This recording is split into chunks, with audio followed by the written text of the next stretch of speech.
14th Eugene Planning Commission meeting. We start each meeting with public comment. The Planning Commission reserves 10 minutes at the beginning of each meeting for public comment. The public may comment on any matter except for items scheduled for a public hearing or public hearing items for which the record has already closed. Generally, the time limit for public comment is 3 minutes. However, the Planning Commission reserves the option to reduce the time allowed to each speaker based on the number of people asking to speak. And does anybody from the public like to speak to us this evening? Seeing none, the agenda for today has a work session on housing affordability, missing middle update, and then also legal training for quasi-judicial. We're going to switch it around a little bit, and we're going to go with the legal training first because of staff's scheduling.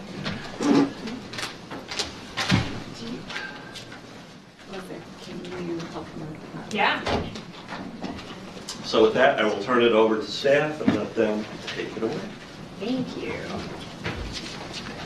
So, thanks everyone for having me back to Microphone. oh, thank you for having me back to chat with you a little bit more about, in particular, appeals of decisions by the hearings official or historic review board and some of the legal issues associated with those appeals. So, planning staff asked me to come and do this presentation. I expect that for most of you, much of it will be a review.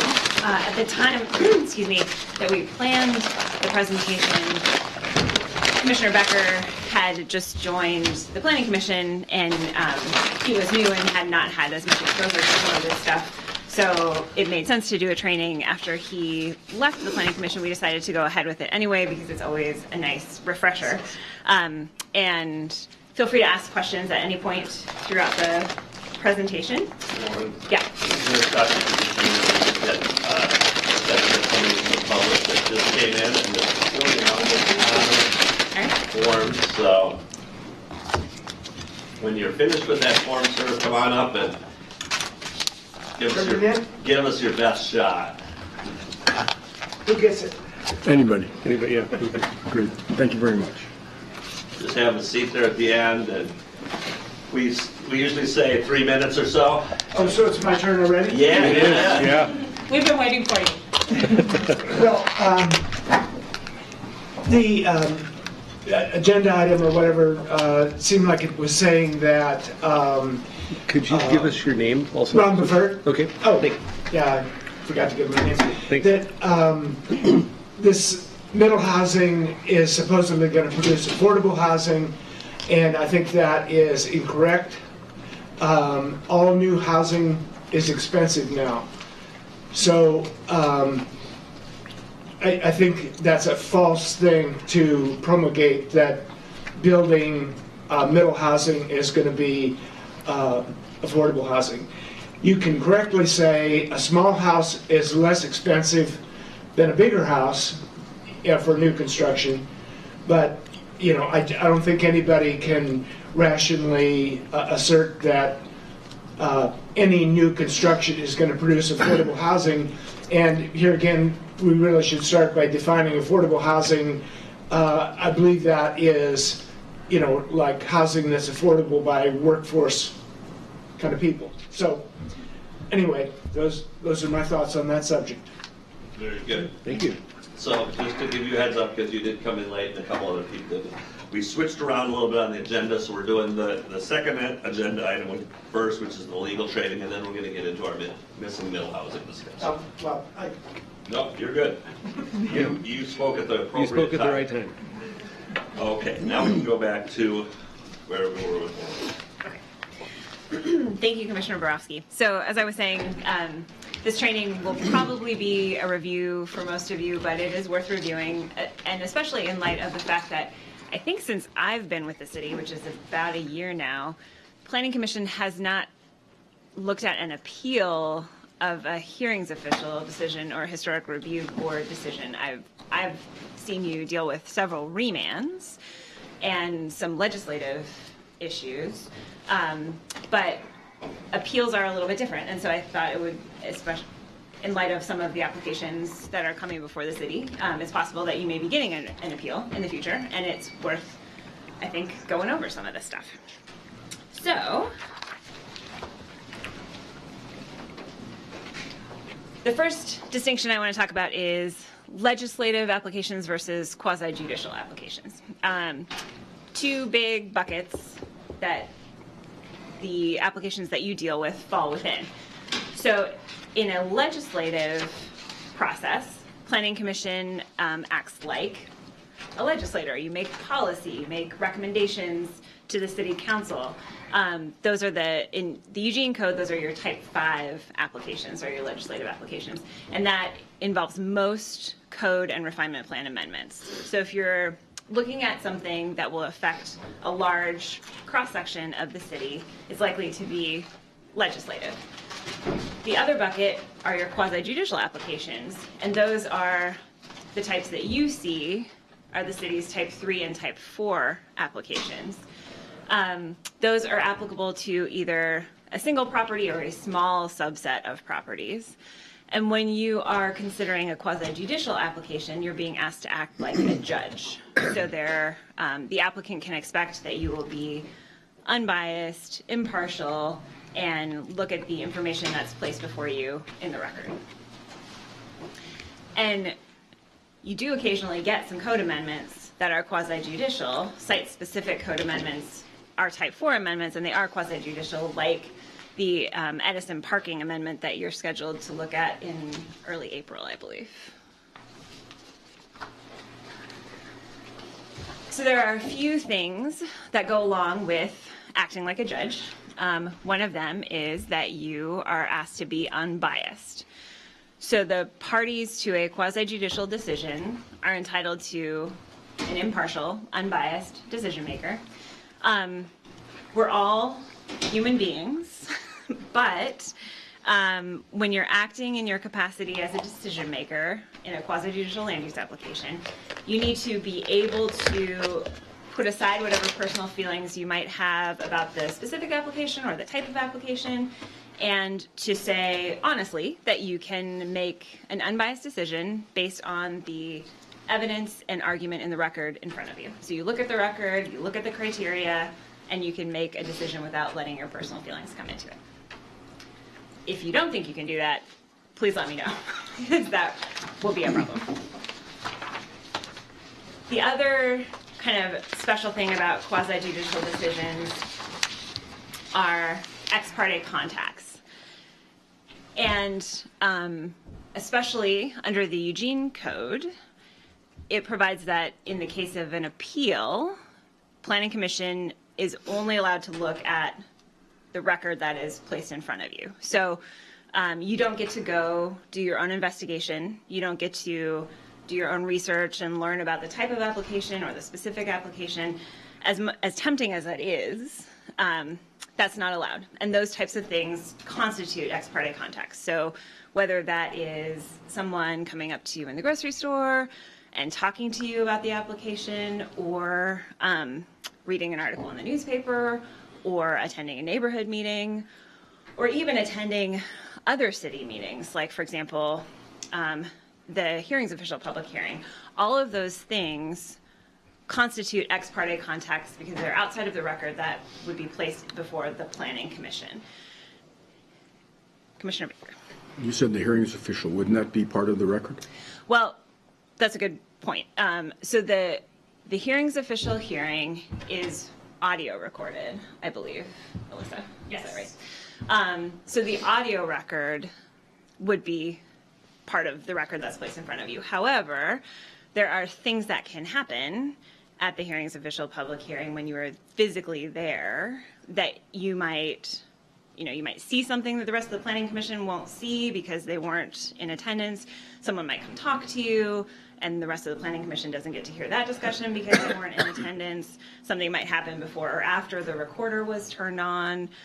All of those things could constitute ex parte contacts. So from my legal kind of CYA perspective, I would much prefer that you listen to the recording of the hearing's official hearing, but don't attend in person, because that way we're not worried about those potential ex parte contacts.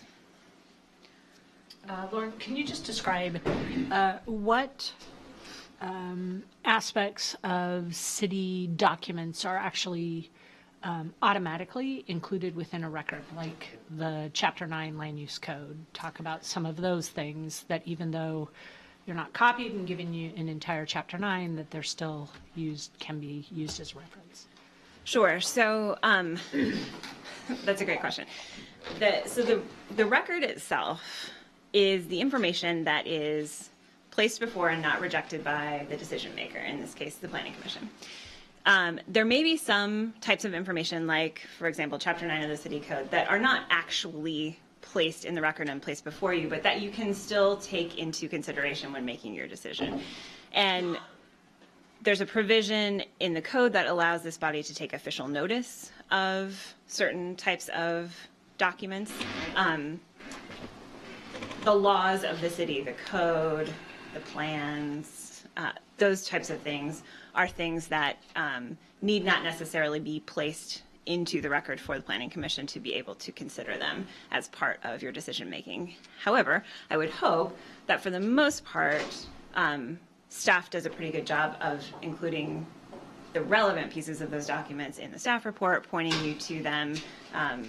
You generally are given the applicable criteria from Chapter 9 as part of the staff report, which is included in the record. So to that end, and this has come up a couple of times, especially with areas that have like an area plan. So let's say we have an appeal before us that references the Willikenzie area plan. Mm-hmm. And they reference a certain section of it, and staff pulls out the sections that they feel are relevant. Mm-hmm. Are we free to go through and look at the whole plan and decide for ourselves what we feel is relevant, or is that something that is outside of the bounds? So we've had this discussion a little bit previously under other circumstances, and it's a good question. It's one that I appreciate you asking. I think generally adopted plans are fair game. However, there are some plans, and I think the Willikenzie area plan may be one of them, where there are several iterations of the plan. There's sort of a booklet plan document, but that does not constitute the entirety of the plan. So just making sure that the entirety of the Planning Commission has access to the same materials, I think, is important. If you are interested in looking at a plan or something that's outside of the record, I would encourage you to contact planning staff, who can then provide that documentation to the entire Planning Commission, so everyone is on the same page about what we're looking at and what we're talking about when we talk about this plan or that plan. So going back to that then, as far as process goes, is that something that we would, as a body, need to take official record of, and how can we do that if outside of the public meeting process? That's a good question also. I think before, when we discussed taking official notice of a plan, part of that issue was because, and we'll get to this a little bit later in the presentation, when the Planning Commission considers an appeal of a hearings official's decision or a historic review board decision, you, as you know from our recent discussion of the town place remand, you are limited to the appeal issues identified by the appellant. So someone wants to appeal a hearings official decision, they file an appeal statement and say, here are the 4 things that I think were wrong with the hearings official's decision. Those appeal issues are the only thing that the Planning Commission gets to look at. You could look at the code, or you could look at a plan. So that question is a little bit separate from what do you do with the information that you've been looking at. So you go to Chapter 9, say, and you want to look at all of these criteria that maybe you, Commissioner Borofsky, believe are applicable, but a bunch of them don't really fall within those appeal issues that were identified by the appellant. It's important for you and for the Planning Commission as a whole to recognize, yes, I have access to Chapter 9 to look at it, but I need to confine my discussion and decision to the appeal issues that were identified by the appellant. Does that make sense? Yeah, but that doesn't get me to the taking notice and asking if I need to take notice. So for example, at Town Place, there was an administrative order in the city's things that could have been taken notice of by this commission if we felt it was necessary to make the appeal that was relevant to the criteria that was being appealed. But if I say, okay, the rest of the commission might want to look at this, we have to do that in our meeting when we can take, the commission needs to decide whether or not to take that into the record or take notice of that, right? So you're concerned about the timing of it. It's like Well, you would have wanted to review it before that. Well, if I want to look at it, or if I come across it and I look at it, and it's going to help me make a decision and it is appropriate to the criteria, and it's part of the city's code or administrative orders, is that okay? So I'm comfortable with the code. I'm comfortable with the administrative rules adopted by the city. Once we get out of that realm, I mean, there are a bunch of other documents floating out there that are city documents that are not necessarily code provisions, administrative rules, adopted refinement plans, etc. If we're talking about one of those documents, I think that's when you need to talk to planning staff and they need to talk to me about whether that's something that the body has the authority to take official notice of. And in that case, I think you would need to wait for a public meeting to make a motion, and the body itself would need to decide if they want to take official notice. And then one final thing on this, I'm sorry to keep hammering this to death. So if I looked at that thing, administrative rule, and we decided that we didn't want to take notice, would I have to declare that as an ex parte communication? That I looked at a piece of city, an administrative rule that wasn't specifically called out in the record? Just to be safe, I would probably recommend that you do it. As long as the record is still open, one of the things that I mentioned here, which on appeal it probably wouldn't be. So in a type 4 decision, say, where you are the initial recommender, you could, and say you come across a newspaper article on the Edison parking program, you could bring that to staff's attention and they could put it in the record, and at that point it's not an ex parte communication because it's available to everyone. In the case of an appeal where the record is not open, then yeah, if you come across an ex parte contact, you would need to declare it. I'll let that one go down. Commissioner Baker was up, and then Yeah, just a quick question. We keep talking about Chapter 9, but sometimes Chapter 9 refers to some sections in Chapter 7, so it's inclusive of chapters, the other chapters then? Yes, the code generally. Right, Yes. okay. Commissioner Taylor, then Commissioner Jaworski. What I was going to say, because I think that it's important that all of us are in attendance. So rather than risking, it's basically getting kind of verifying with staff before we're diving into other documents. So is, I think, helpful, because then if you're disclosing potential ex parte communication, there's a possibility you wouldn't be able to sit during a session. I'm not sure it's worth kind of diving into other documents to not have you present or a commissioner present. So that's just a thought. I appreciate that, Commissioner Taylor, and I do want to make one clarification. So in the Town Place remand, it's a remand. So the rules are a little bit different. We did have an open record period. Maybe not for that remand. Okay. Well, then I guess my clarification doesn't really matter. Never mind. Commissioner Jaworski. In this discussion, I'm a little confused on timing, because toward the end you mentioned as long as the record is open. So my question would be is we get an appeal. I get the documents and reference from staff. We haven't even held a public hearing yet. Is that considered the record open? No. Because I would run and look at Code 9 then, and you're saying I can't because the record wasn't officially opened or closed, or I'm confused. No. So what I'm saying, in the case of an appeal, you're right, the code provides that an appeal is based on the record that was before the hearings official, or the historic review board if it's coming from them. So the record doesn't get reopened in front of the planning commission unless the commission decides for certain reasons to reopen it, but generally not. The record remains closed. You can't, even when the record is closed, I'm very comfortable with you looking at Chapter 9 of the code. That's fine. That's something that planning commissioners can look at regardless. The record, the hearing on an appeal is limited to argument because the record is closed. So nobody is supposed to be bringing new evidence to a hearing. They're just supposed to be arguing about the record that was in front of the hearings official. So there too, the record remains closed. Does that help answer your question? Well, what you just cited, when could I look at Code 9?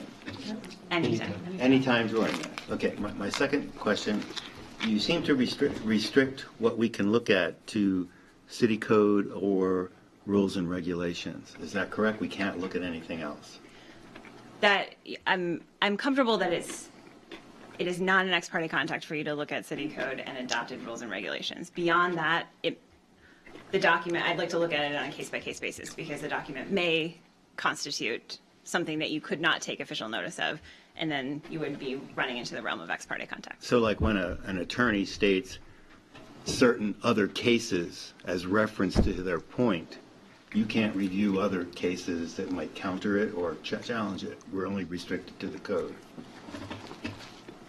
Because then you're not challenging the cases so cited by that attorney. That attorney citing all this as, this supports what I'm saying, and they cite so-and-so versus so-and-so, or I'm just saying... Do they generally do that after the record is closed?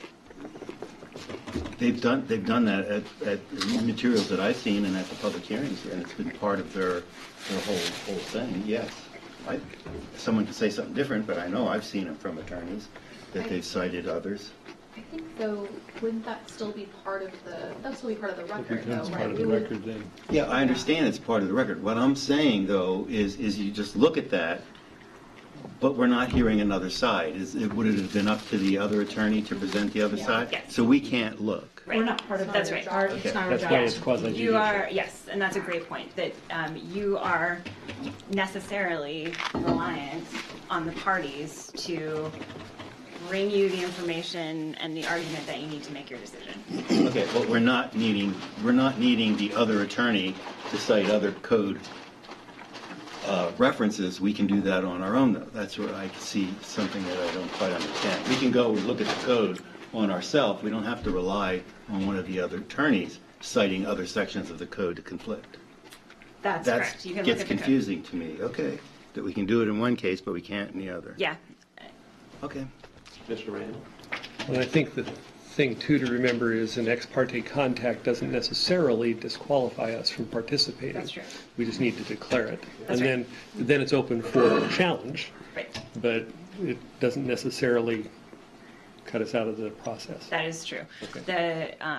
The tricky part with ex parte contacts, though, is declaring them sufficiently to make sure that the other parties Right. have the chance to respond. And when something happened a long time ago, or in the case of, say, a public hearing or a neighborhood meeting where a lot of stuff happened and it's hard to encapsulate an entire meeting in a single ex parte conflict declaration, the risk there is that later someone will appeal the Planning Commission's decision to LUBA and say, it wasn't fair, my rights were violated, this person shouldn't have participated for these reasons because they didn't do a good job of declaring the conflict. And so it just potentially puts the decision in jeopardy, but it doesn't automatically disqualify you. So as a follow-up to that, then, if in the course of reading the newspaper, we come across a headline that is perhaps very descriptive in just the headline, and yet we haven't read the article, how do you you know? I mean, just, How do you declare that? Do you say, I was reading the newspaper, I saw the headline, that's where I stopped? yep, I think that's Okay. what I would say. Okay. Yeah. And frankly, I mean, on those cases, it'd be a good idea to let staff know, and in some cases, we can get that into the record, so. So then it isn't a problem Right. either way. Okay. Commissioner Nicolau. I won't take up too much more time because I know we're trying to get through this and we've got a lot of people who want to hear about missing middle. But I will say, I think one of the things that we sometimes struggle with is that we always want to look for more information, and I think that's one of the amazing things about this planning commission is that we're so inquisitive and we care a lot about doing a really amazing job. But with quasi judicial, we're stuck with what's in front of us, and at the end of the day, it's up to the parties to do their job to provide the proof needed to make their case.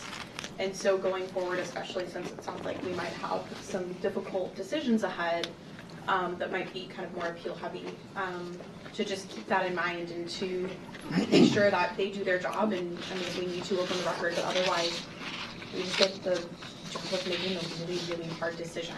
And sometimes we just don't have everything we need, but it's not our job to look for all of that. Couldn't have said it better. And then I have one more question about ex parte contacts. When does the clock start?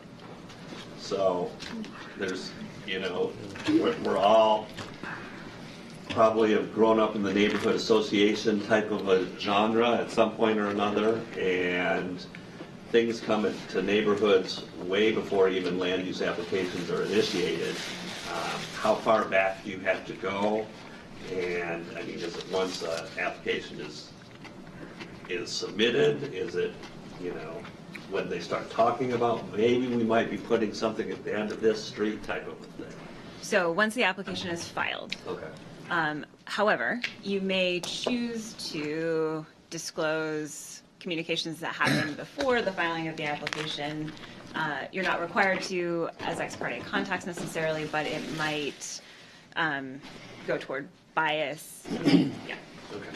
Yeah, I mean, because I know for myself personally, I mean, these things go on for years and years, and in many different iterations. And so, you know, by the time it actually is filed, it may have changed 3 or 4 times, and what you're looking at may be different than something you heard at a neighborhood meeting or at a grocery store 2 years ago. Okay, go ahead and Okay. continue on. So we talked about a lot of this already, so I'll just be quick. This is just a reminder that in an appeal, you are limited to the record before the initial decision maker. Oop, shoot. And you're limited to issues raised in the appeal statement. And sometimes that can be frustrating, especially, I mean, I think that was kind of cast into relief in the town place remand where before the hearings official, the applicant argued a street tree criterion did not apply. Before the planning commission, the applicant kind of changed tack and argued, well, the criterion was met or could be met with a condition. At least initially, planning commission really wanted to say, well, we don't think it applied. But Luba said, sorry, that wasn't in the appeal statement, that wasn't an issue raised in the appeal, so sorry, planning commission, you're limited to those issues. You got to go back and figure out if the criterion either is met or could be met with a condition.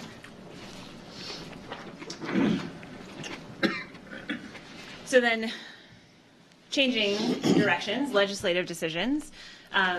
Legislative applications are pretty different from quasi-judicial applications. You're not required to be neutral. Can have strong feelings about a legislative change. You are not the final decision maker in a legislative matter. You simply make a recommendation to the city council who makes the final decision. That is also true for type 4 decisions, confusingly enough, which are quasi-judicial. So you just have to be on your toes when it comes to the various decisions that you're asked to make. Okay, final topic, conflicts of interest. We talked about this not too long ago, but just to be clear, conflicts of interest apply to both legislative and quasi-judicial decisions. They apply anytime you're acting in your capacity as a planning commissioner. They are outside of the scope of land use law and are applicable to public officials generally. just quickly, some definitions. I won't go through them, but you can read them in your handouts. For ethics purposes, relative has a specific meaning. It's most of the people you would consider relatives, but maybe not all of them. For example, aunts, uncles, cousins, etc. are not considered relatives. And then the term business will also come up. Business also generally kind of means what you think it might mean, but it does not include government entities or 501c tax-exempt nonprofits, unless you're employed by the 501c tax-exempt nonprofit, in which case it is a business. What if you happen to serve on the board of a 501c3? We will get to that momentarily. Okay.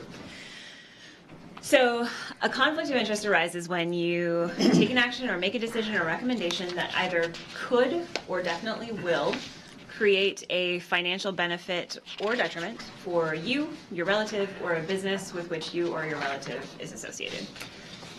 If it's for sure that the financial benefit or loss will happen, it's an actual conflict. If it's a possibility that it can happen, but we're not sure, it's a potential conflict. And that matters because we deal with those two different conflict types a little bit differently.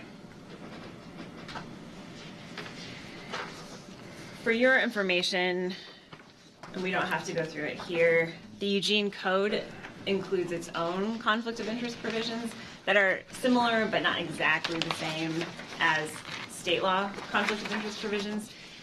If you think you have a conflict of interest, talk to planning staff, who will talk to me, and we will walk you through it, both the, we'll look at both the code provision and state law provision, and make sure that we have a path forward for you. So if in doubt, ask. If in doubt, ask. Yep. So if you have a conflict of interest, whether it is actual or potential, there are a couple of things that you have to do. First, you have to shout it out. You have to declare the conflict on the record in a meeting in enough detail so that the public understands what the conflict is. So I have a conflict is probably not enough. It should be, I have a conflict because my brother is the applicant. And you need to do it at every meeting the conflict comes up. So if you have a public hearing and then a second meeting for deliberations, you would need to declare the conflict both times. If it's an actual conflict, so there will be a financial benefit or detriment, you declare the conflict and then you are done. You don't get to participate and you don't get to vote. So you just are done. Leave the room, go home, or call in, declare your conflict, and then hang up the phone. You want to make sure, and staff will help you with this, that the minutes or the recording of the meeting reflect that you did declare the conflict. So in case someone ever files an ethics complaint, you have proof that you did exactly what you were supposed to do.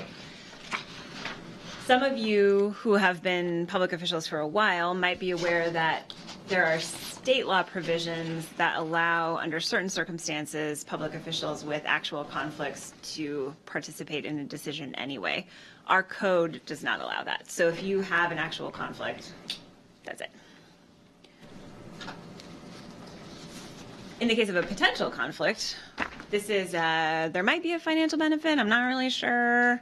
An example might be, I have a conflict of interest because I own a piece of property adjacent to the property that is being proposed to be subdivided.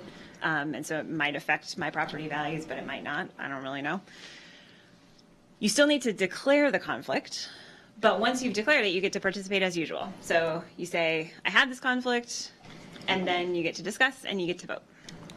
Can that be challenged by a member of the public or another commissioner? Our code does allow for those challenges, yes. And I think then it would be up to the body to decide whether or not you should be able to participate. But under state law, if no challenge is filed, you would be able to participate. There are some exemptions from the conflict of interest requirements. The first being that we call it the class exemption. So if the decision or recommendation that you're making affects a large class of people, in addition to yourself, then you get a pass. You don't have to worry about the conflict of interest requirements. The tricky part with this exemption is that only the Government Ethics Commission, which is the state body that governs ethics issues, gets to decide how big the class needs to be, and they do it on a case-by-case basis. So you never actually know whether your class will be big enough until the Ethics Commission says yay or nay. If the class is everyone in the city, I'm comfortable with taking advantage of this exemption. If the class is 10 people, I'm probably not comfortable. So if you think you have a conflict but might have a class exemption, again, talk to staff, they'll talk to me, and we'll figure it out with you. So let me just throw a hypothetical in here. So a planning commissioner has a child that goes to Edison Elementary School. Would that be a class, the student at Edison Elementary School? Yes, so you're saying planning commission's being asked to make a recommendation on the Edison parking ordinance, and you have a planning commissioner who has a child that attends Edison and would be, so the commissioner themselves would be affected to some degree by the parking ordinance. Well, the first question is, will the recommendation, would or could the recommendation create a financial benefit for the planning commissioner's relative, or a business with which the planning commissioner is associated? I'm not sure. I mean, unless Edison is going to start charging for parking. So it is really a financial benefit. It is a financial benefit, yeah. So I'm not even sure we get to a conflict of interest issue. But yeah, I mean, if it affected everyone in the Edison student body, that probably is a large enough class. That's kind of it. Another exemption from the conflict of interest requirements is, Commissioner Randall, if the conflict arises from your membership in or service on the board of a 501c tax-exempt nonprofit. So if you are a Humane Society board member and the Humane Society has an application that comes before you as a planning commissioner, that application probably would have a financial benefit or detriment for the Humane Society, but because it's a 501c tax-exempt nonprofit and you serve on the board and are not remunerated, you get this exemption. What if you also, let's say, as an architect, perform architectural services for a 501c3?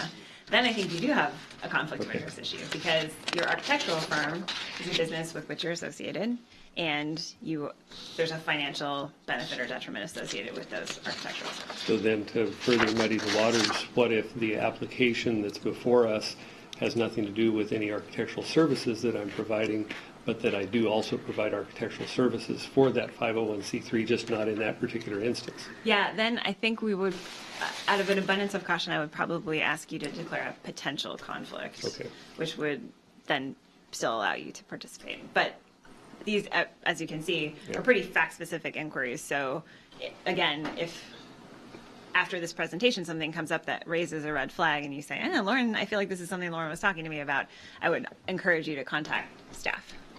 Commissioner Jaworski. Yeah, on the example cited of the board member, you would definitely have to talk to a biased situation, I would think. That's a good point. Yes, so there might be other issues that could come up outside of the conflict of interest issue. Yeah. Okay. Yep. And then one other exemption that really doesn't apply to planning commission is if the conflict, if to hold a seat on a board or commission, you're required to have a particular job or be in a particular industry, and that creates a conflict of interest for you, there are exemptions for that as well. That's mostly true on the state level, less on the local level.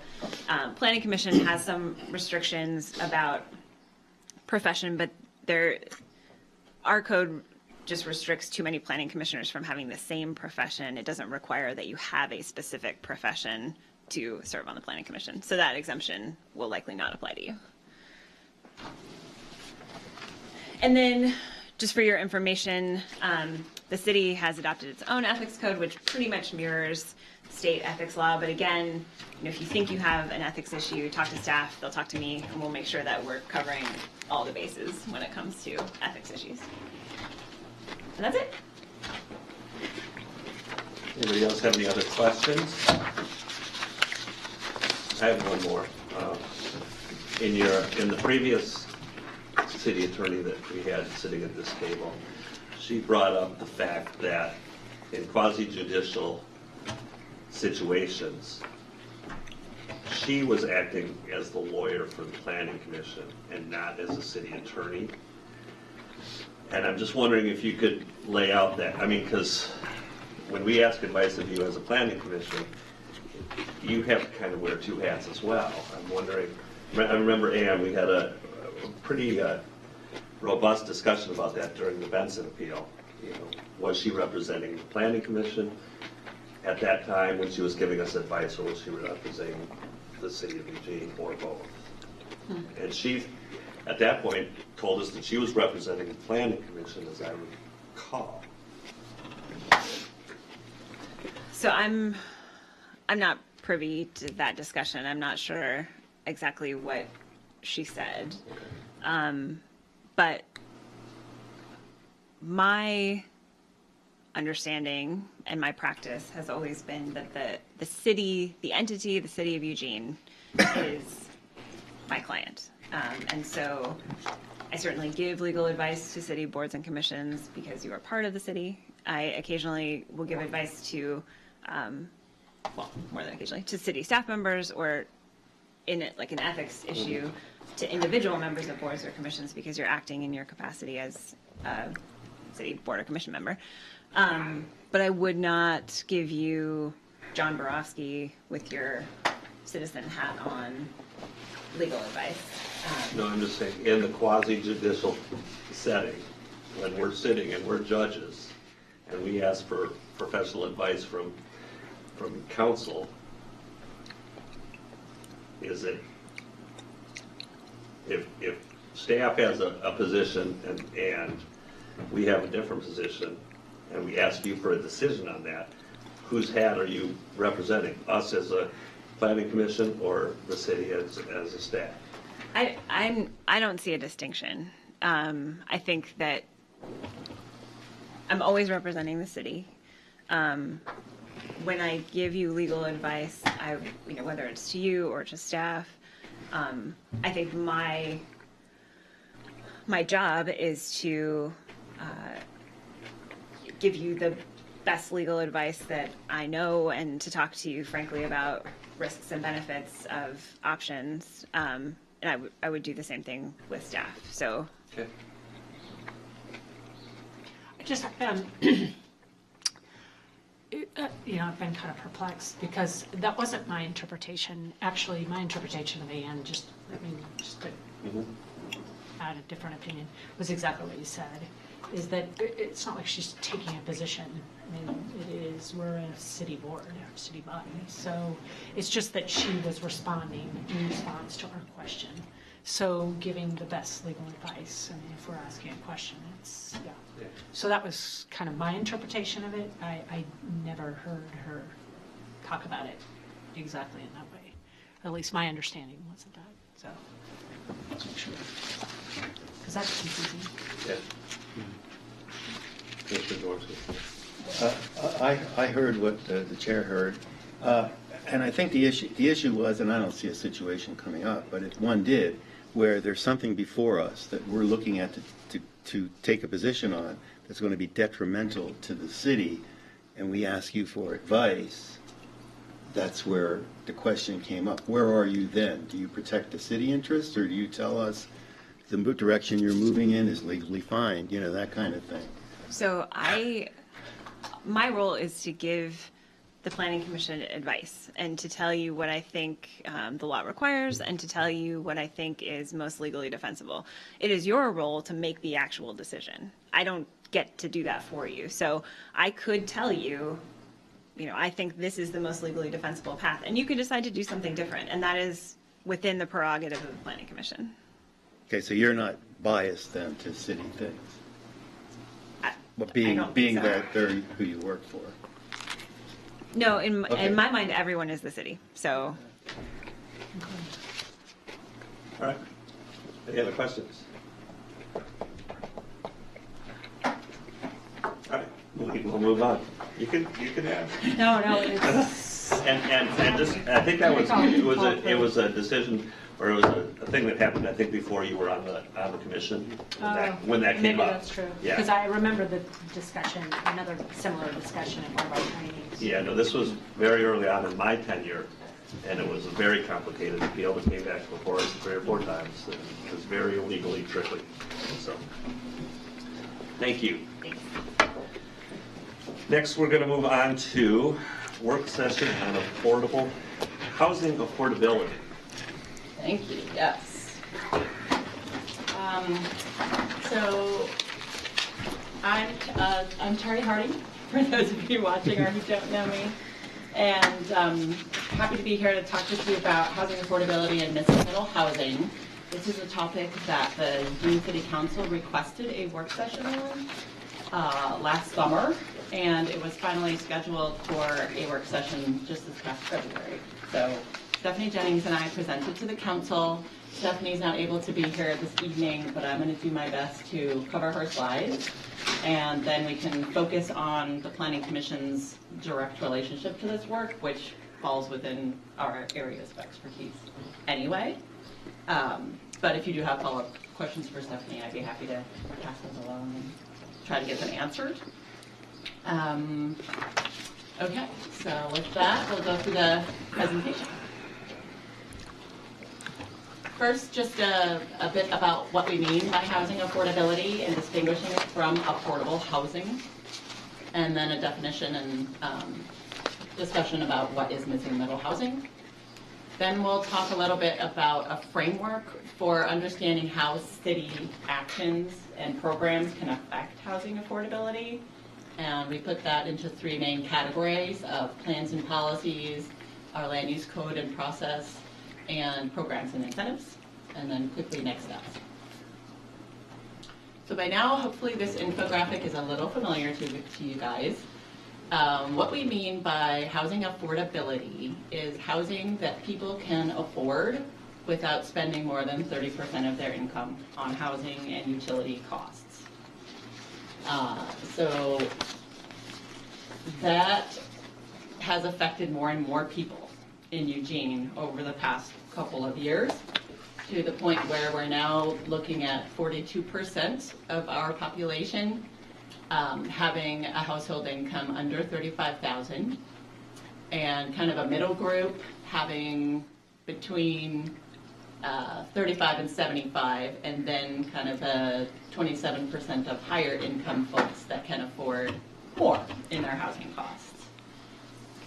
But the second half of this graphic shows you our housing supply, and this is the actual units in the community and what they're renting for.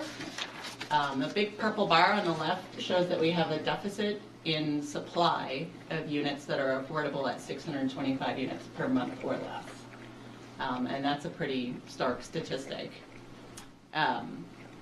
We have actually enough of the next 2 income categories or price categories, and then also another deficit in the middle there. And this we'll come back to this when we talk more about missing middle housing and how that might be able to help. But a deficit there of 1,700 units that people can afford, kind of at the entry point where people are trying to buy a house. And then we have a surplus of units that are higher in cost in the market right now. Terry, Yeah. are they all 2-bedroom apartments? I mean, I see that note. So basically all these numbers are 2-bedroom apartment costs. That's a great question. The data was pulled together from multiple sources, and I'll have to get back to you on the source of that. But it's trying to paint a summary picture of all of the data, and I'm not sure if it rounds them together or not. Okay. So when we talk about factors that affect how much people are paying for their housing, there's certainly the cost and availability of that housing, and the trends we're seeing include increasing rents and home prices, especially since we've recovered from the Great Recession, really low vacancy rates in our community, and on the other side, in terms of where you get your income, we are seeing rising incomes in addition to new population and new households, like children moving out of their parents' homes and needing to find a place to rent on their own. And that actually puts more pressure on the limited number of units we have in our community because we have more people competing for the same limited supply. Does that make sense? Questions later. Another huge factor is the cost of development. And so that included within that area is our land supply and the price of land, how land use regulations affect it, the permit fees that the city charges and systems development charges, the cost of construction, including both materials and labor, and then also the availability of financing for people who either want to purchase a home or are trying to finance the building of a lot of homes. It affects both sides of that. Okay, there's, well, one more point on the factors affecting affordability. This is very high level. There are a lot of factors. This is stuff that Stephanie and her team study continually as they work on fulfilling federal requirements for affordable housing programs. But it's something that we're beginning to intertwine more closely with our world in planning, as we're responsible for planning the land supply and regulation side of it, and staff in our community development department are administering programs and spending federal dollars. There's getting to be more and more overlap in those two worlds, and I think that's a really good thing. Quickly also, Do you want, I'm seeing questions go up. Do you want to wait till the end of the presentation? I would prefer that, but if it's Sure. clarifying, I'll take it. I just want to say one more thing, and that is when we say affordable housing, what do we mean by that? And typically in our language at the City of Eugene, that refers to subsidized housing that we are using our federal dollars to support folks who earn a certain federal standard of income. And I think I know what it is, but I don't want to misspeak, so I'm not going to say. Did you have a clarifying question? It was mainly just if you could go back to that surplus and deficit so I could get a better Sure. picture. So this is on our website. I'll just mention as you're trying to read it. It's also in our packets. It's an attempt to compare the number of folks in the community who need housing in this half and what they can afford to spend to what's available on the market. Yeah. Just a quick question while we're still on this slide. Does this include housing that's marketed towards students, or is that? Yes. Oh, God, I was wondering. Because Yep. I've been on Craigslist recently. I'm like, oh, those are not outside of West University. Yeah. Okay. This is inclusive, and certainly Eugene's housing market is affected by the presence of a lot of students, and you can see that in the incomes as well. And so full-time students may not have an income. They're then included in those folks on the lower income side of the bar chart. Gotcha. And when I say that, I don't mean that that's not an important demographic of our community, Absolutely. and they have a very important housing market too, Yes. but it operates A little differently. sometimes differently. Correct. Okay, thank you for clarifying that. Okay. So how does this all relate to this conversation that's been emerging over the last year or so, at least locally, about missing middle housing? Well, when we planners and architects, including the one who coined the term, say missing middle, we're talking about a form of housing, not the affordability level. And so there is a lot of crossover. But when folks talk about missing middle and we're thinking about how it might fit into our neighborhoods, we're talking about the form. And I agree with Ron and his comment that new construction is more expensive than existing housing, and we'll get into that a little bit more as we go on. So for Eugene, we've broken missing middle types into 6 categories, and they go from the kind of smallest to biggest, and least dense to more dense. So the first one is secondary dwelling units. Pretty familiar with what that is. It's a smaller home on the same lot as a primary home. The middle one is a small lot detached house, which is just what it sounds like. The third one is a cottage cluster. And so this is a group of small homes that are usually located on the same lot. and share parking and open space areas. Moving down the spectrum, the next one is plexes, and by this we mean duplexes, triplexes, and fourplexes. And these are housing units that share walls in a structure. Then the middle one here is courtyard, normally apartments in buildings that share walls around a common courtyard. And then the last one is row houses. And these are housing units that share walls and are often accessed with parking around the back via an alley or driveway. So around Eugene, we have examples of all of these. An SDU there, a duplex in downtown, and a mix of cluster types, which is actually an affordable housing example. And so on this slide, you have both. You have missing middle types and an affordable housing development that was new construction, subsidized affordable housing. And the point that Stephanie made about that project is that the affordable housing projects that Eugene has built over the last 20, 30 years have used several of these types because they fit in well with neighborhoods, they share walls and can gain efficiency from being that type of dwelling unit, and they're compatible. So the costs can be reduced by them being more energy efficient and having more units together on the block. But to the point made earlier, it's not because they're this type that they're necessarily more affordable. Does that make sense? Mm-hmm. Okay. Other examples in Eugene, we've got a courtyard example on the upper left. The historic Peterson row houses on the upper right, those are on 16th and Olive. And then a plex down there, I believe, is on Washington Street. So all of these guys, with the exception of a couple of them, are historic, and that's because we've made it a little hard to build these types in our zoning code. After World War II, a lot of the development in Eugene and across the country switched to single-family, large lot subdivision type development. And so if you walk around Eugene's pre-war neighborhoods, you can actually see a lot of this kind of development. To see newer examples, they're just really few and far between. And in a little bit, I'll show you a walking tour of where you can find them. Okay.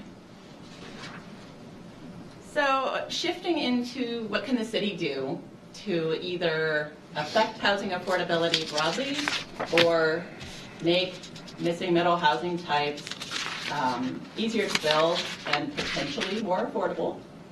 Plans and policies. And the first plan that I want to tell you about is the consolidated plan. This is a federally required document that contains 3 pieces. There's a community needs assessment, which really talks about the kinds of things that were in our infographic. What are our demographics? What are the incomes? What are the needs for different populations? And then it contains an affordable housing strategy and a community development strategy, which is more about business development. This plan was last updated in 2015, but we're coming up on the next renewal cycle, and the data gathered for this update is a treasure trove of information about our housing market and our people and our needs. And so we're going to be working really closely with Stephanie and her team while that data is being gathered and analyzed so that we can use it in our plans as well. Because what's coming up on the Envision Eugene side, or the planning side, is further work on our comprehensive plan, including a chapter devoted to housing. And we're already in the midst of neighborhood planning process in River Road and Santa Clara. That'll end up with recommendations that will affect housing and what gets built in that neighborhood. We are launching urban reserves planning, which has a direct connection to housing affordability as we plan for the housing needs of our population up to 50 years into the future.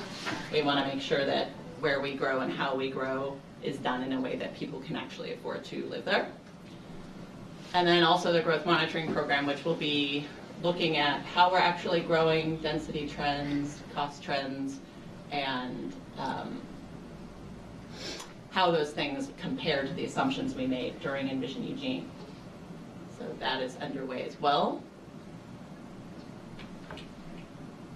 On the land use code side, you are familiar that we'll be updating our clear and objective housing standards, and those have a huge relationship to housing affordability and are required by statewide Planning Goal 10. So under Planning Goal 10, we're required to have housing that serves all incomes and all people, and our regulations need to be clear and objective to provide that housing. And Alyssa can tell you lots more details about that if you want to know. You also are familiar with the update to secondary dwelling standards and implementation of Senate Bill 1051. And this last bullet here references an action that was recommended back in 2012 as part of the Envision Eugene recommendation. This was a strategy included under one of the pillars to remove barriers to small attached and clustered housing types. And so this has been a goal at the policy level to do that for a long time, and we're still working on it, but have some opportunities within the the top two bullets, and also the River Road plan to actually get some things codified that would help. So this is just a brief, I don't expect you to read this whole thing, but a recognition that we have done a little bit of work looking in our code for barriers to missing middle housing types. And so this list focuses on the R1 zone, not that there aren't barriers in other zones, but there are a myriad of things that appear if you just Google missing middle housing or housing barriers. A lot of these things show up on the list, and so we're not alone in struggling with how to make our regulations fit and encourage those kinds of housing that can offer us options. Okay, the last category is city incentives and programs. A lot of these are directly related to spending federal dollars in the community development realm. So expand and preserve current supply of affordable housing is something that we're already doing, but could do more if we had additional funds to do so. With additional funding, we could fund projects that have difficulty meeting strict HUD requirements or need to proceed quickly. And this starts to get into the discussion that's currently going on about the construction excise tax. We could direct new funding to affordable housing and implementation costs, and then there's a list of examples of how that funding could be spent. And these bullets relate to the recommendation made by the Housing Policy Board about that construction excise tax. We could also create new programs and incentives for moderate income housing. So whereas our existing incentives mostly relate to low income housing, we could create new incentives for moderate income housing to help with that 1,700 unit deficit for moderate income homes. For example, there could be an incentive to help with down payment assistance or X, Y, or Z. There's room there to think of new programs. And then another thing we could do that relates more to form and housing choice is that we could expand or create programs and incentives based on form and location. And you recall a presentation that you heard about systems development charge incentives, trying to encourage or lower those fees for development on a corridor or for SDUs as a category, a form of development. Those are things that we can do. And then we also provide design assistance and consultations to try to make sure that the housing that we're encouraging is well received and well designed in the neighborhood. Okay, this is the last piece of the presentation. Missing Middle Handbook is something that staff produced actually at the request of Mayor Venice. She asked us to put this together to help inform the community conversation around this issue. and it's on our website, listed there on the screen. And a piece of it is this walking tour. And within a about 3-block area of the western side of downtown, you can find all of the missing middle housing types. We took this walk as a planning team a couple weeks ago, and it's really neat to see how kind of some of the historic examples are all harmoniously in existence in close proximity.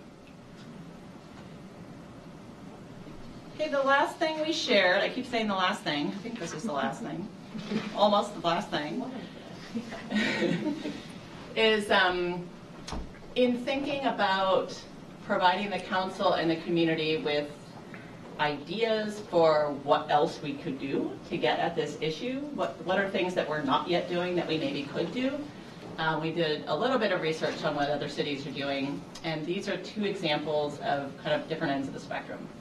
So in Beaverton, their housing action plan is really a HUD required document, a federally required document that they kind of wrapped with their housing planning and policy information. So it's all in one place, but it's a fairly streamlined booklet of the city's kind of a snapshot of housing. And that's online too, you can look at that. On the other end of the spectrum, City of Seattle has been tackling this issue for 7 to 10 years, I would say. They've had multiple committees, really done a deep dive on the issue, and attacked it from every angle possible. So they call it their Housing and Livability Agenda, or HALA.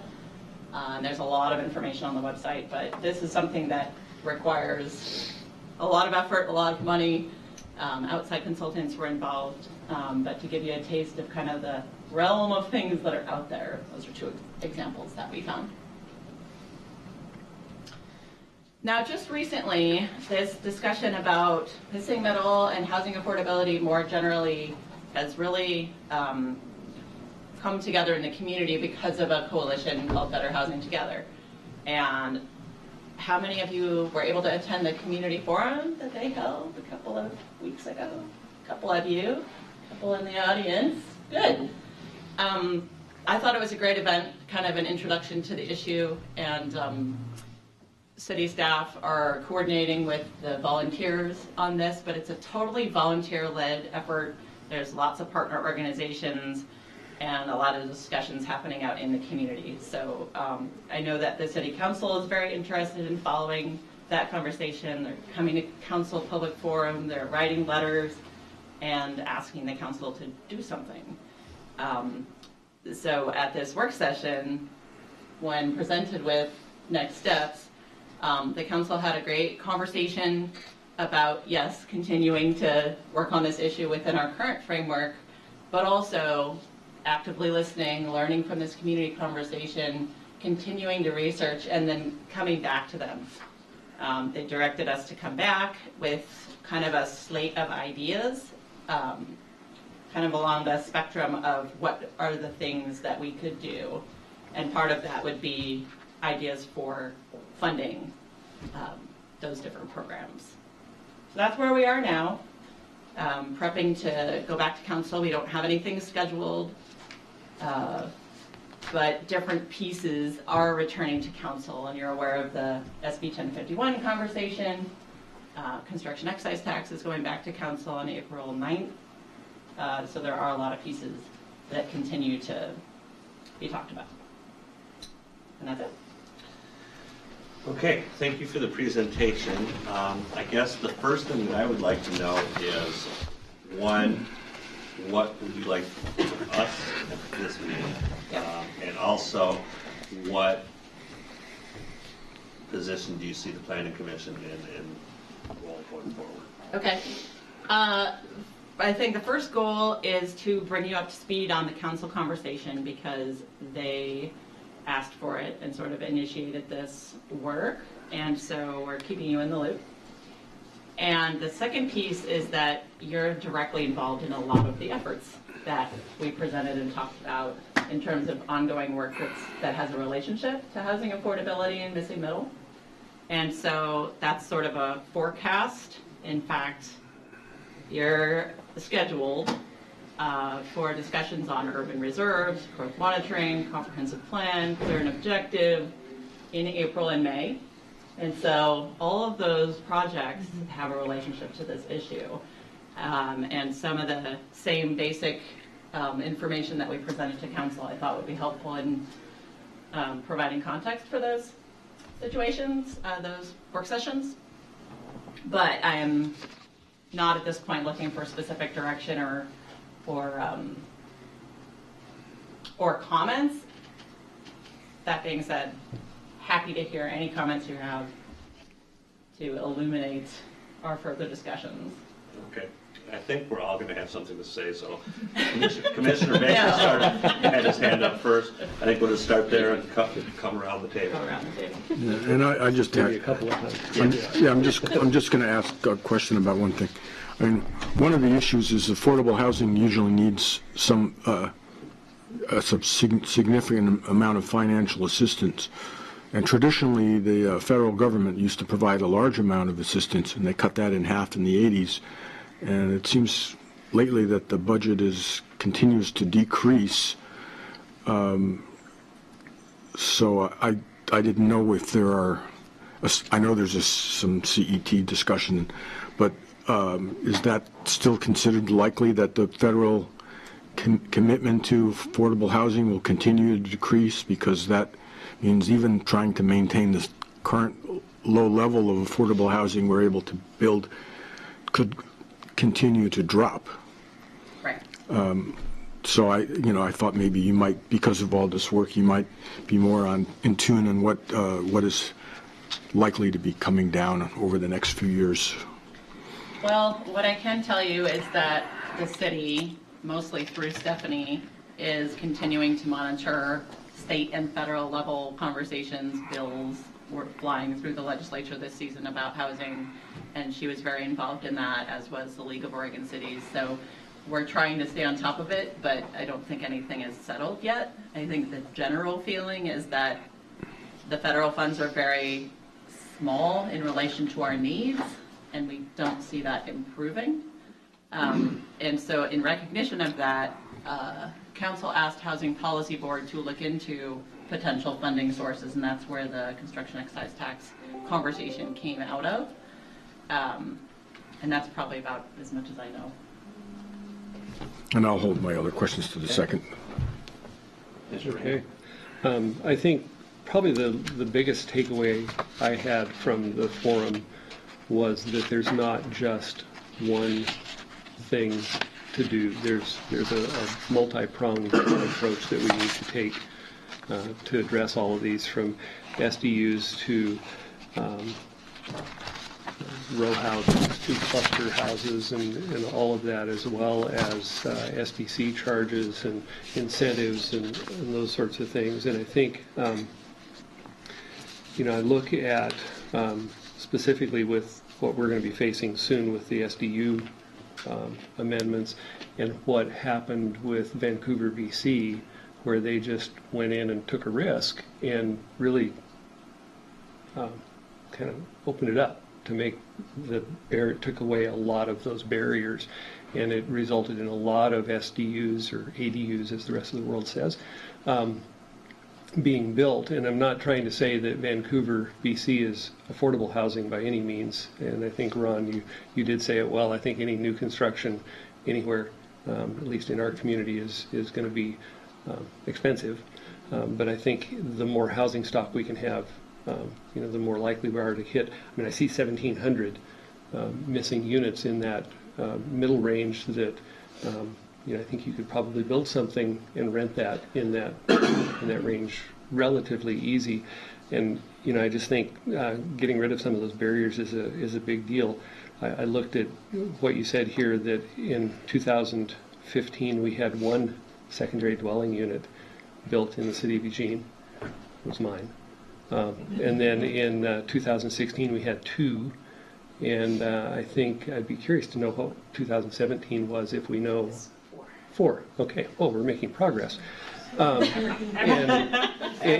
I guess, and I look at what some other communities are doing and how it's really we've got a huge opportunity for increasing that housing stock, and I think there's one of the ways to do that, along with a lot of the other methods. So I think that's really my take on it. And since it's legislative, I can have an opinion. So that's good. Commissioner Jaworski. Yeah, I have several things. The purple area, when it says 13,500, is that like bedrooms? Or I'm confused if that's rental units. Do you mean that many bedrooms, or what does that mean? It's actually households, so apartments or homes. And it's not that that many need to be built, it's that there's a deficit of that many that people can afford. So either those people are paying too much, or they're doubled up. So it would be Or they're 13,500 units for families. Right. Okay, so At that price range. yeah, and you're Right. saying virtually, from what you said earlier, that's subsidized housing, virtually. No. Not necessarily. Close. It's just a reflection of the need for housing. Based on income. So people, Yeah. so developers can build and rent it at 625 a unit, is what you're saying?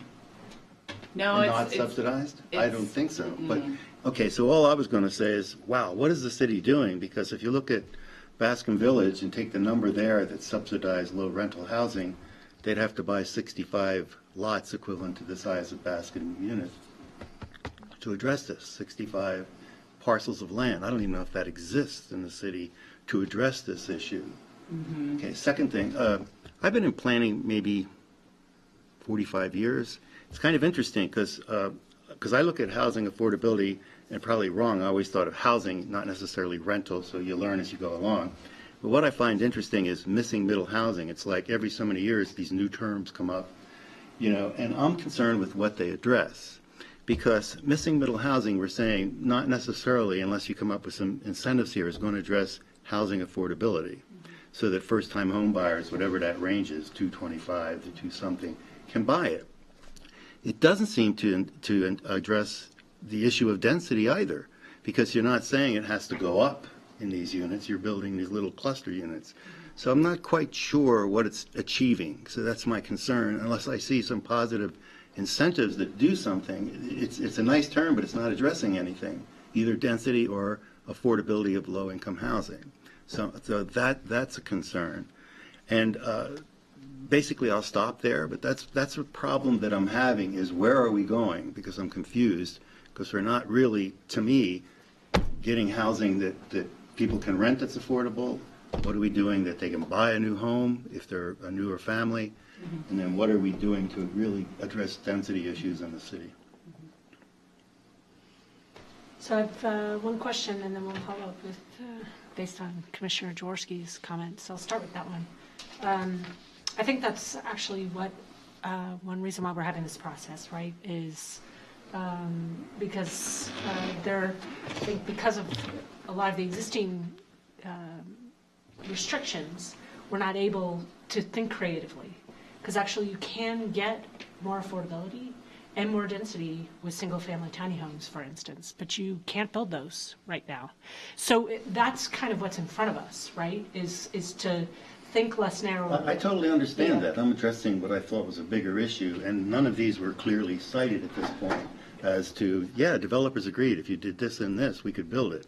So I agree with what you're saying. I'm not arguing. It's Yeah. just I'm saying that that's kind of what's in front of us. Is really, I would encourage us to be thinking about exactly the questions that you're asking, so that we find appropriate solutions that allow that flexibility and creativity. Because going up isn't necessarily affordable either. So my next comment is. And really, for the public, for everyone, is what is the city council's position? I guess my curiosity is this an exploratory situation, or is there support? Are we sitting here talking about this because we're going to move it forward, or are we just discussing this? I can tell you what I think. Yeah. We're in a legislative process. Not a commissioner. But I can't speak for the council, but my feeling in preparing for the work session Yeah. and talking to a couple of them is that they really care about the housing crisis, the lack of affordability, that alarming number of people who can't afford housing without spending more than 30% of their income is very alarming to our council, and they're hearing about it from more and more people, and so I think they really do want to do something. Like I said, it's been a tight year with meetings to get on their agenda, and it's unfortunate that the poll for this item came out last summer, and we just now had the first work session. I think there will be 2 or 3 more until the council, goes through their process of decision making and provides direction on what they want the staff to come back with in a little bit more detail. I can't guess what that will be, but I do sense that there's a political will to act and to do something concrete. Okay. Yeah, that's my opinion. I've been really excited for this conversation. My roommate and I both have, because I'm sure you guys have heard me talk about it, but I'm a 24-year-old renter. My roommate is 27 and is a high school biology teacher at Cottage Grove High School, go Lions. And we rent in the Whitaker, and it's really hard because first, a lot of our income is restricted because of student loans, so I'm spending about 15% of my income on student loans, and I made that commitment. I made a commitment to go to college and spend that money. And I think it's a similar situation to folks who are who are older and who are working off of fixed incomes and having to pay, all the expenses that go towards medical fees and things like that, and just trying to stay afloat. And so I think that I've heard somebody describe, I so don't like the word millennial, but I think that what baby boomers and folks from other generations are looking for in terms of aging in place and things like that, a lot of folks in kind of my cohort, millennials, are looking for that. And I think it's hard because my roommate and I will go on Craigslist or go on Zillow, and that's why I asked about the student housing. The pickings outside West University that are not single room leases are pretty slim. A lot of the housing stock available is, there's some incredible houses on there. There's also some houses on there that look like they've been through a couple decades of folks. Maybe not loved as much, maybe loved a little bit too hard. And so I've been excited for this because I think that sharing these kinds of stories are really important. And one of the things I appreciate about Better Housing Together was that I had the opportunity to have those kinds of stories. I got to hear from folks who are in their 60s who are trying to make it work on a single income or on a fixed income. They got to hear me trying to make it work with college loans and being an emerging professional. I think getting back to the information sharing piece, something that could be helpful for us is, one, I'd love to see us do some joint meetings with the Housing Policy Board. I think that would bring in a really phenomenal perspective that we don't get to hear a lot. And I'll also add on that too, getting back to the information sharing piece, I think that I would love to learn more from different neighborhoods about things they like in their communities and things they don't like as much. Are those land use issues? Are those enforcement issues? What are the things that are kind of driving our conversation? And then from developers, actually, I know that's not always the easiest thing to do, but actually sharing pro formas that actually talk about how expensive things are, because we hear people say that, but we don't always see the numbers behind it. And really being able to understand, something as simple as doing an adjustment review can add a couple $1,000s, which will impact rents. That information sharing can help us make collaborative decisions that will maybe make conversations like this that can be difficult a little bit easier.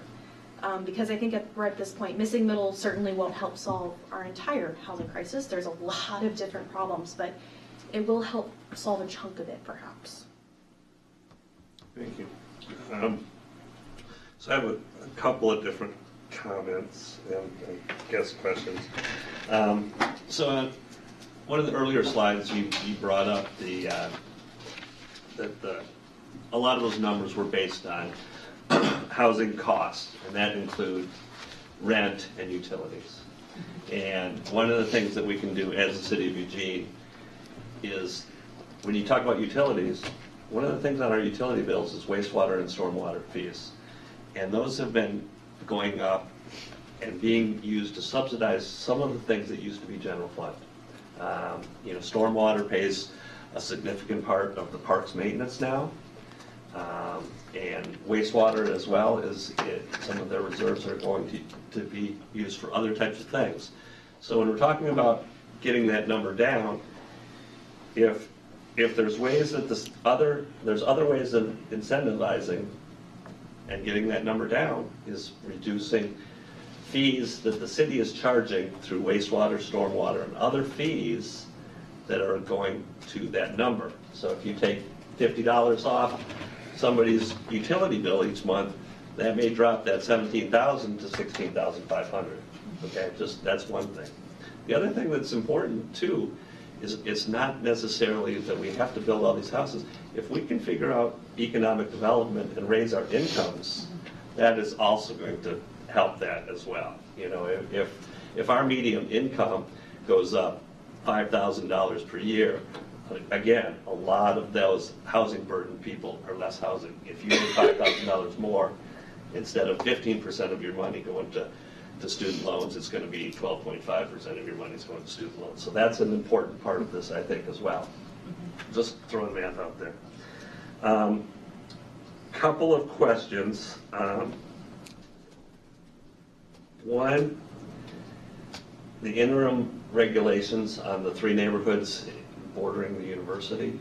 Do we have a time frame as to when those are going to be revisited? So those are intended to be revisited as part of the neighborhood planning effort that will occur within those neighborhoods. Terry, do you have any information on timing? So there's no sunset clause with that. No, They're right. in the code, but the intent has been all along that they would be revisited. The university area planning is anticipated to start with capacity building and assistance from human rights and neighborhood involvement this summer. And then so that's kind of a first phase. Okay. Then the next question or suggestion that I would have is kind of going to something that Commissioner Nicolella said. I think it would be really important or helpful to get people who work, when we're talking about code adjustments, get people who work with the code, get them in a room and say, what cost you more money? I was in a meeting last week and there was an anecdote about a person who wanted to build cottage clusters. And okay, well, instead of having one sewer line going out, each one has to have 8 sewer lines going out. And instead of having one, you have to have, UF has to have this. And it increased the cost of the cottage cluster to where instead of being able to rent it for $800 a month or make it home ownership, they end up paying $1,200 a month. So I think, the idea of bringing Housing Policy Board in is good, but I think it's also important to bring industry in and builders in. The other thing that I heard at the meeting last Friday was that there's, Hayden Homes. Hayden Homes builds in communities all throughout Oregon. They build 8 houses, okay? They say in Medford, they go in and they put their plans down and they've seen that they've seen that house hundreds of times before. They bring it in here and they say that it seems like it's the first time they've seen that house. So bring the builders in and ask them what would make this go easier. I think that would be important. Kristen Bree can tell you about the obstacles that they're running into. And then the last thing I want to say or ask about is you put up there that Seattle has a plan. Can you tell me what Seattle did about neighborhood associations? Yes.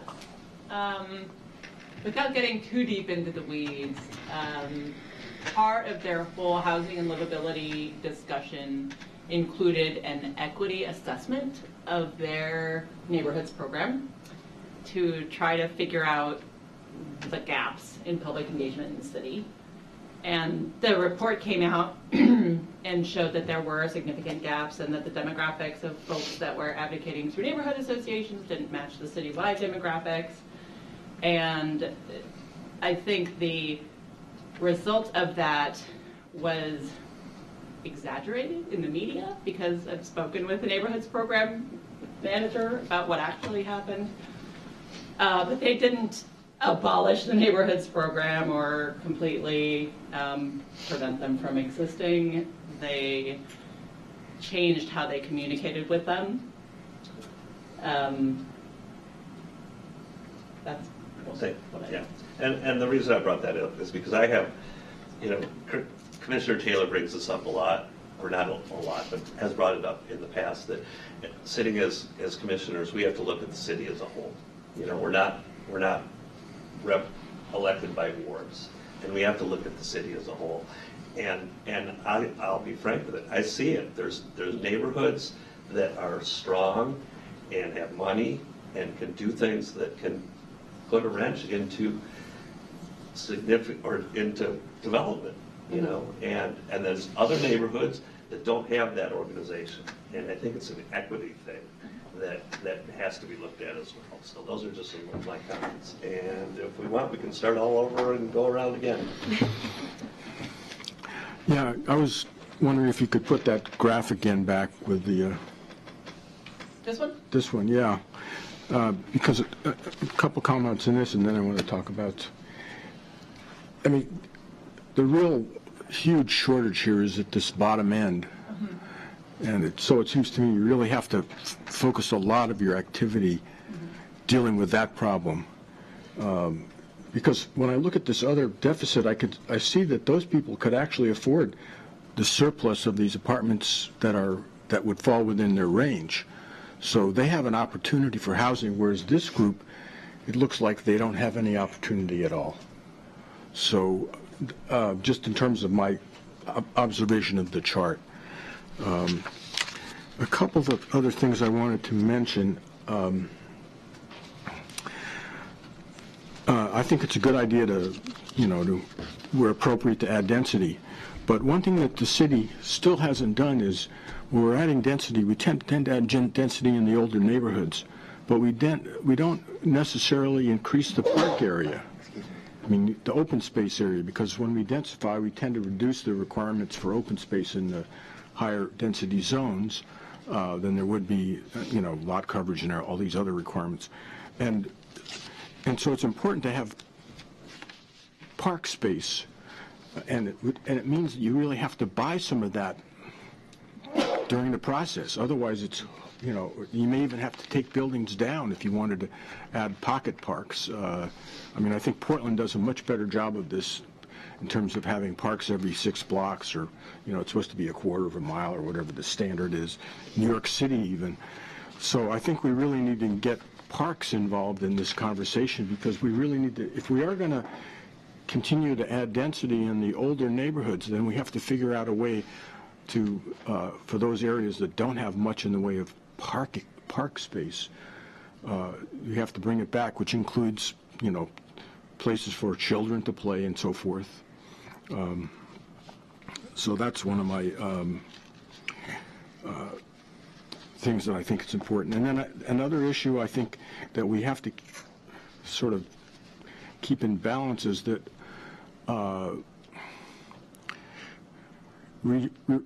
as we reduce the requirements for open space, we increase the requirements for parkland. And if the city doesn't have a real policy how to deal with the parkland in the densifying neighborhoods, then what we're doing is we're reducing the open space on the buildable properties. So it's a conflict there. And I see the same thing with some of our climate goals. You'd like to make certain that there's space for solar electricity or whatever. Then there are some unshaded roofs or whatever. And that gets to be more and more of a challenge as you densify. And of course, we'd like that because of our climate goals. And also, to be able to handle your wastewater on site or stormwater on site rather than having to go to a central facility. You need space for those bins where that can be handled. So there's some challenges there. And the last thing I want to mention is there are some builders that generally as a policy, although and occasionally they'll come in for adjustment review, they meet the code and their projects go right through. In other words, they never come to us. They go right through the building department. I mean, I can give you an example. In Western University, that I'm very familiar with, Gordon Anslow built lots of buildings in that neighborhood. And generally, he did not try to get an adjustment review or, a height adjustment. And so his projects went right through and, were less costly, I'm sure, because of that process. And that was a conscious decision by the builder, realizing that if you take that approach, maybe you can get an extra unit in the other way, but it extends the time on the process. So I think there's a process about trying to educate the builders that if they just, particularly if we're in the process of simplifying the code, if they just follow the code, then, our work is a lot less. We don't get, it doesn't go to a hearings officer, it doesn't get to an appeal. There's no planning decision. It's just a building permit. So. Yes, I have more. I think three things, and one of them is I think I've lived in Eugene 54 years as of last month, and we have a propensity in our community of processing things to death, and I think one of the upsides to Senate Bill 1051 is there's July 1, 2018, it has to be done. And I think we need to start setting some hard, fast date goals to get some things done, and then realize that you can still process it a lot, but at some point you have to just make a decision and go with it. And yeah, it may not be the best decision, but if you need to, you can come back and modify or tweak it if you need to. So I think that's one plus. The second thing is regarding density. We tend to look at density as building up, and that's not always the case. And I know I live in right next to that walking tour, and walking through our neighborhood, my wife and I count mailboxes and meters. And then I'm nerdy enough, I go home and I look up the tax maps and I look how many units are on that piece of property and what the square footage is and what the density is. And it's amazing how much density you can get in 1 story, 1.5 story, with still having yards and open space. And we just aren't doing it. But I think we need to start shifting our way of thinking as far as density, and that it isn't always evil 6-story apartment buildings. And then I think one thing that came out, another thing that came out of the forum the other night at the EMU, and I forget if it was at our table or if it was from the panel up on the stage, is we need to start asking ourselves, what do we want our community to look like, and then shape our code to match that. And so the idea is, not so much saying, okay, 800 square feet, so much density, setbacks, all of that, but do we like this? And do we like the look of that? All of those housing types that you have up there, do we like those types of housing? And if we do, then allow it. And, go for the look and the feel and the mass that we want, and not get so hung up on the numbers of units per acre or bedrooms or square footages. Commissioner Jaworski? Yeah, I just feel in looking at what you're doing that, and I don't know the timing, but there should be a real emphasis of work put on, removing the barriers and working on incentives. Incentives is something I've talked about the 5-6 years I've been on this, and haven't really seen a lot of incentives toward development. And even in your paper, you mentioned they're finally looking at SDCs and maybe lowering those, but then you come up with a construction excise tax, so one balances the other. So we're not getting to where things are more affordable in building. So I think that there should be some real hard looks at that and the removal of the barriers. And being through that 2014 discussion that didn't lead to many SDUs being built, I still think that owners have a right with their property, but I also think the adjacent owners have rights too. And I think that looking at standards for the things we're doing to protect adjacent homeowners is also critical, because not everybody wants to build something in their backyard, etc. So I think that that's an important thing to look when you talk about removing barriers real quickly. make sure that what you're removing isn't hurting other people for whatever that purpose is that you want to try to achieve. I wanted to, so I feel like I'm but providing additional information. But Commissioner Baker, so one of the things, I might have outdated information. At one point, I actually knew this information well, is being careful not to generalize. So in some of the more established neighborhoods, has the highest square footage of parks, for instance, through the city of Eugene. So really, when we're talking about parks, I think it's important, one of the points that Commissioner Baker made is obviously density, any bright, Portland, more urban areas in pocket parks. I think it is more asking the questions, what do we want? Because, for instance, my neighborhood, Fairmont neighborhood, it has, I think at one point it was definitely the highest percentage acreage of parks. So in terms of the density it could accommodate would be quite large if that was one of the indicators. But it's really access to it, right? So I just wanted to bring that up just to counter that. Established neighborhoods and filling it doesn't mean that there aren't parks, because there are plenty of neighborhoods that don't have parks and have more density. So the other thing is, this is something, just working in the industry, Gordon Anslow, I'm very familiar with his work. It's great. The code, it was something he was trying to do, is not go through an adjustment review. You also get the same product, because our code is so prescriptive right now. It isn't really allowing that flexibility that really all of us are talking about. If you look at them, you can drive down the street, you can identify all of his buildings. And that's not a criticism, it's just a product of kind of developing multifamily housing in Eugene. So that is one of my hopes, is that we can actually strike a balance between all the things that we're talking about. And I know it's challenging, but the more prescriptive, and that was one of my concerns with the Willamette Special Area Study, is that we were kind of really focused on aesthetics, and maybe too much. Because if you're starting to talk about where a window's located, the square footage of the window, et cetera, you got to be careful when you overprescribe. Yeah. And the consequences. Agreed. And I think to piggyback on that, I wanted to also pay attention to what Commissioner Baker brought up about an excellent point about the fact that we don't have a lot of housing that's available for $625 a month or less. And I think that one of the things too is today's existing housing stock, even if it's a bit more expensive or whether it's been around for a while, there's an opportunity to also convert that and also to convert current non-conforming uses to missing middles, so like triplexes and things like that. I actually live in an old Victorian that was turned into a triplex, and I really like it. I know it's not for everybody, but it's pretty cool.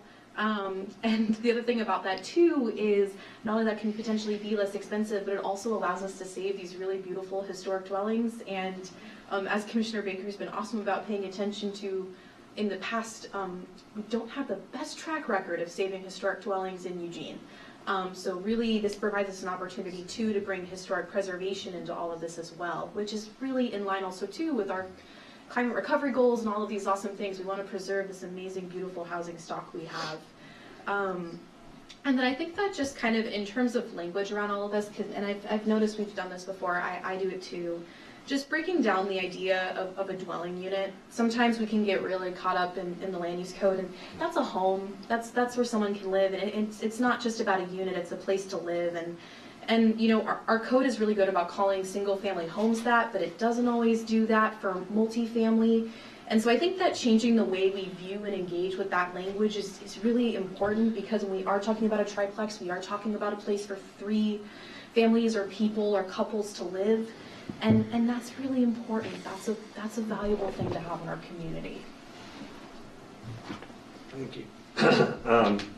One of the things that I want to bring up, and it's a kind of a real world example, and it goes to our first person who spoke to us, saying that no matter what gets built, it's not going to be $625 a unit.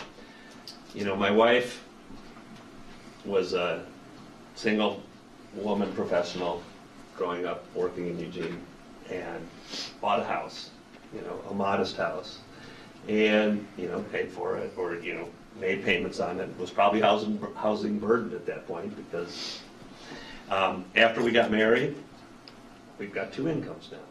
And so we moved on to a larger house, right? We bought a new house. We kept the old one as a rental, but if not, it would have gone on the market and some other younger professional would have bought it. So building expensive housing, or housing that may not be $625 a month, does have a trickle-down thing, because the people who are moving into that house are probably moving into it from a house that is more modest, and the people that are moving into that house are maybe moving from an apartment that is more modest to that. So there is just because somebody is building a house on a hill and it's on an 8,000 square foot lot and it's 3,000 square foot house, doesn't mean that that's not helping us get to our shortage of housing. It's because of the trickle down type of thing, and I have a real world thing that showed that. So the house that we have, one house as a rental, it's a 3-bedroom house with a garage, and we rent it for $1,200 a month. That's affordable housing, okay? There's 2 people living in there, and it's $600 a month, and it's that. Another thing, we're talking about incentives, and we're talking about process. And there was a work session last night at City Council that was beautiful. It was an incentive program that was put forward with the new tax plan, and it went through, and it's called opportunity zones, and it came down from the federal government, and it has to do with capital gains income being deductible, and you have to come up with these opportunity zones, and the governor needed it by next week, and it came to staff, I think probably 2 weeks ago, and staff looked at it, developed the process, said, okay, we think that these would be good areas for opportunity zones, went to council last night, and it has to be sent to the governor tomorrow.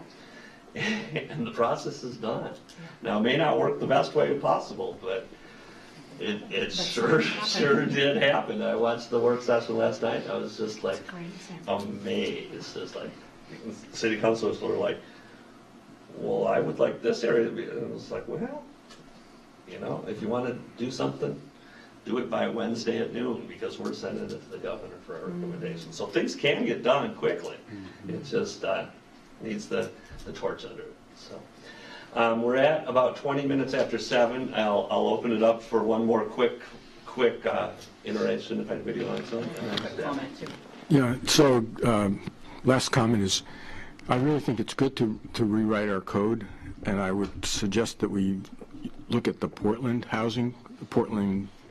code, planning code, because it's like the whole chapter on housing is like 32 pages. It's like in one place. You don't have to, there's a chapter for housing, there's a chapter for this kind of use, and it's really a lot easier from a builder's perspective if you have to just read, one chunk of code, and there's another little section that has the density charts and all that, but that just makes it a whole lot easier. Then our code is so interconnected and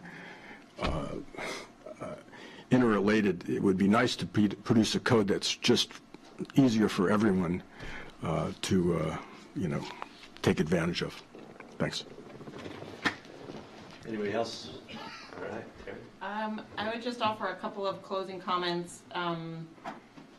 I liked your comment, Bill, about needing lots of tools. That was one of my takeaways also. And in getting to work more with Stephanie and our team, that's become more and more evident that all of the reports out there say that you have to deploy every tool you have in order to move this giant system. The best option is all of the above. Yes, housing affordability. So I think it's really exciting that we're starting to look at lots of options and see how they interact with one another, which is also why it's exciting to be collaborating. I love the idea about HPB co-meetings. I'll propose that, see if we can do that, because we're all trying to meet the same goal.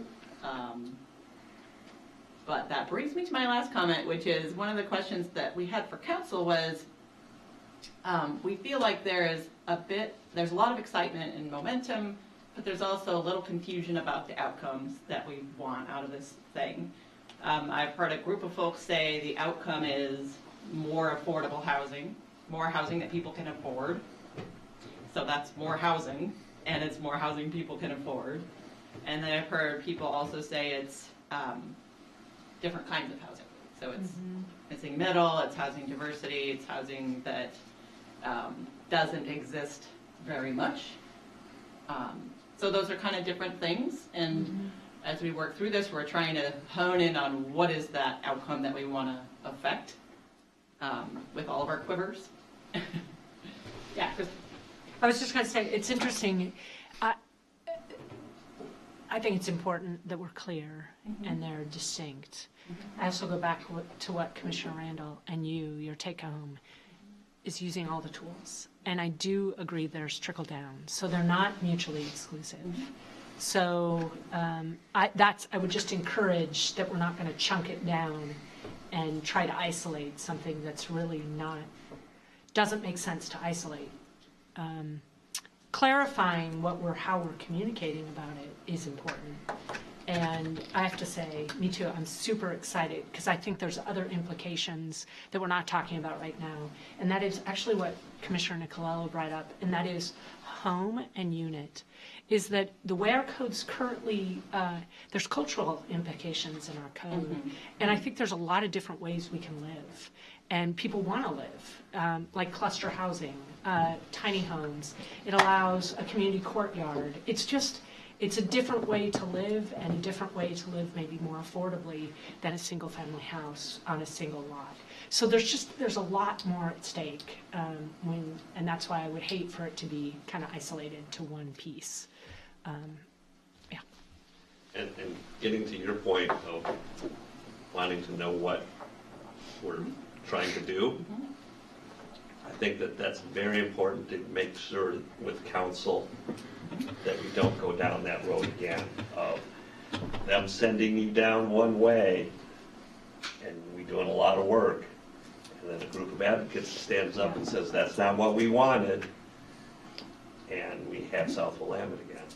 So I would. That was mentioned. Yeah. That's why I asked my question. Yeah, I would make sure that when we go to council, you ask for motions. And make it clear and say, at this point in time, we decided that, and that decision was made because we've been there. Right. Yes. Yeah, a tool which I think it has pros and cons, and people say it's great and not great, but the tax abatements. You hear that in the downtown core, bigger units are being built, and they say, we can't build this unless we get a tax abatement. Well, if you take that premise and you say, well, we can't build affordable, low-cost housing because we can't afford it, maybe there should be a tax abatement program for those kinds of things outside of the urban core and say, hey, you want to build something that's affordable, $250,000 homes or $280,000, we're going to give you a tax abatement also for doing that, and maybe even pass it on to the owner for the first couple of years, something like that, to encourage and incentivize without saying it has to be in this area. Those programs exist and are not taken advantage of by the private market in Stephanie's experience. And so it's another presentation maybe, but Interesting. complex housing economic. What do you mean they exist in our city? There are existing incentives for affordable housing, like SDC waivers, for example. Well, that are taken advantage of by subsidized housing developers, but not private housing developers for home ownership typically. So the programs exist. If you wanted to build an SDU right now and rent it at an affordable rate, you could qualify for a total SDC waiver. That already exists. One thing that was brought up at a meeting last Friday, as far as the construction excise, was perhaps have a low income threshold for that as well. If you're building something that's under $200,000, you're exempt from the construction excise tax. Anyways, at this point, we are going to move on to other items from staff. So a couple of things. So one, just a reminder that we are in open recruitment for new planning commissioners. So that will close at the very end of the month. So and I think you heard Robin say it before, and I'll say it again, you guys are our best recruiters. So be thinking about who you're encouraging to apply or reapply. And that would be great. Also, same goes for the audience. If you guys have any ideas of future planning commissioners, please encourage them to apply. And if anybody has any questions, they can contact either Terry or myself. Or if you're interested. Yeah, oh, true, yes. And you already come. Yeah. Right. So you could get dinner. Right. And then just some upcoming, you get more than dinner, but some upcoming meetings. So your next one is March 26th. You have deliberations for the secondary dwelling. So that's the implementation of Senate Bill 1051. I'm going to send you, just so you know, I'm going to send you, within the next couple of days, I'll send you all the testimony that came in during the open record period, so you'll have that in advance. You can read that at your leisure. You're not going to get anything else from me until later next week, but we'll have some options for you. And then on April 10th is your public hearing for the Edison Elementary School parking. That was your quasi-judicial land use code amendment hearing. Depending how that goes, we're hoping that you're able to take action that evening, your recommendation. In April 23rd, you've got 2 work sessions. One's on urban reserves and the other one's on the clear and objective housing standards. So we're diving into the implementation phase of Envision Eugene. And then coming up, what date? Sorry. We'll send this out by the end of the week. We just added a couple of things which aren't on your schedules, but May 8th is an existing meeting for you, and we have filled that, I believe, with transportation SDCs is coming back, growth monitoring, and the comprehensive plan, the next phase. So those are all coming back on May 8th. And then please continue to keep May 22nd as a possible, appeal hearing. So just kind of doing that forecast. Terry, did you have anything? I don't think so. Well, real quick, we went also to council Monday evening and provided an update on the River Road Santa Clara neighborhood plan. And the newly selected co-chairs, John Belcher and Kate Purley, were at the table also. So providing that frequent communication and updates with council has been really integral to the strategy for that project, and it was well received, and they're diving right into the next phase of that project, which will be pulling together a vision. And actually, just to add on to that, last night after that council meeting, Terry and I actually went to the River Road Community Organization's monthly meeting and presented a Planning 101. It's something that came out of, actually, John, I think that might have been your idea.